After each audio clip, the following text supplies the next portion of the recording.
प्रपात भी जिस पत्थर को नहीं तोड़ सकता, उसी प्रकार कर्मयोगी का मन भी न बाढ़ से विचलित हो सकता है और न भावनाओं के वेग से खंडित हो सकता है। हे पार्थ, इसलिए तुम निष्काम कर्मयोग की साधना करो। और निष्काम कर्मयोग की सबसे बड़ी विशेषता यह है कि तुम कर्म करते हुए भी कर्म के बंधनों में बांधे नहीं जाओगे। कर्म करते हुए भी कर्म के बंधन में नहीं बांधे जाओगे। ये क्या कह रहा है कृष्ण? ऐसा लगता है मेरे प्रिय पांडु के निष्पाप पुत्र अर्जुन को कृष्ण उलझाने का प्रयास कर रहा है। युद्ध के लिए तैयार कराने हेतु भूल भुलैया में फंसा रहा है।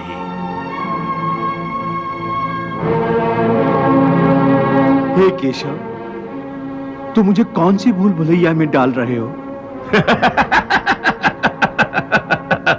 देख लिया संजय, अर्जुन के मन में भी संदेह का निर्माण हुआ है। उसे पता चल गया है कि कृष्ण गोलमोल बातें कर रहा है। हे केशव, कर्म करते हुए भी कर्म का बंधन नहीं होगा, ये कैसे संभव? उस कर्म का तरीका बताओ जिससे कर्म करो और बंधन भी ना हो। इसका बड़ा ही सहज तरीका है। तुम कर्म फल में आसक्ति मत रखो। ये कैसे हो सकता है? फल प्राप्ति की इच्छा तो हर कोई करता है। परंतु क्या इच्छा करने से मनुष्य को फल की प्राप्ति होती है? नहीं अर्जुन, क्योंकि फल तो प्रारब्ध के हाथ में है। और जो भी मनुष्य फल प्राप्ति की इच्छा करता है, उसका मन फल के बारे में सोचकर अपने कर्म और कर्तव्य से विचलित हो जाता है और उसे वो फल प्राप्त नहीं होता जिसकी उसने इच्छा की थी। पार्थ, मनुष्य केवल कर्म कर सकता है, फल कदापि मनुष्य के अधीन नहीं है। केशव, यदि फल की प्राप्ति मनुष्य या उसके कर्म के अधीन नहीं है, तो कर्म ही क्यों करे? क्योंकि मनुष्य का धर्म है अपने कर्तव्य का पालन करना। इस कर्तव्य पालन के लिए आवश्यक कर्म करना। परंतु हे केशव, फल प्राप्ति की कामना छोड़ने पर मनुष्य में कर्म करने की प्रवृत्ति उत्पन्न कैसे होगी? यदि फल की इच्छा न रहेगी तो मनुष्य कर्म ही क्यों करेगा? हे अर्जुन, जो साधारण मनुष्य फल की इच्छा से ही कर्म में प्रवृत्त होते हैं, वो सुख दुख आदि के चक्र में फंस जाते हैं। उनकी मन शांति नष्ट हो जाती है। हर पल हर समय फल प्राप्ति के विचार से उनकी निद्रा उड़ जाती है। हे पार्थ, तुम दुर्योधन और उसके भाई को ही देखो।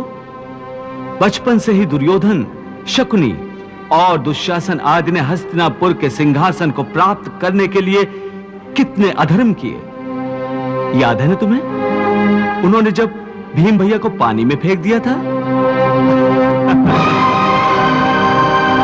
और वो घटना भी याद होगी जब इन्हीं कौरवों ने तुम सब पांडवों को लाक्षागृह में जलाकर मार डालने की चाल रची थी।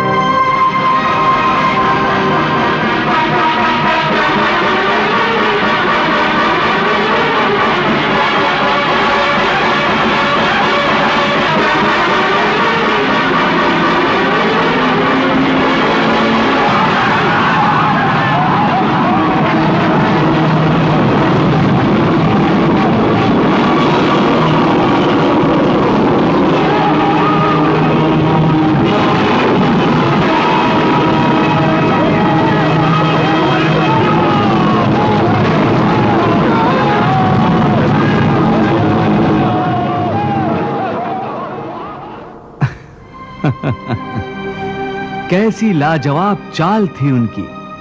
उस आग से तुम लोगों का जीवित बचकर निकलना असंभव था। कितना योजनाबद्ध कर्म था, परंतु इस कर्म का फल उन्हें मिला नहीं, क्योंकि प्रारब्ध की योजना और थी। इस प्रकार उनकी इच्छा विरुद्ध जब सारे प्रयास विफल हो गए, तो उन्होंने तुम सबको छल कपट से काम लेकर 12 वर्षों के वनवास और 1 वर्ष के अज्ञातवास में भेज दिया था। 8 8 8 8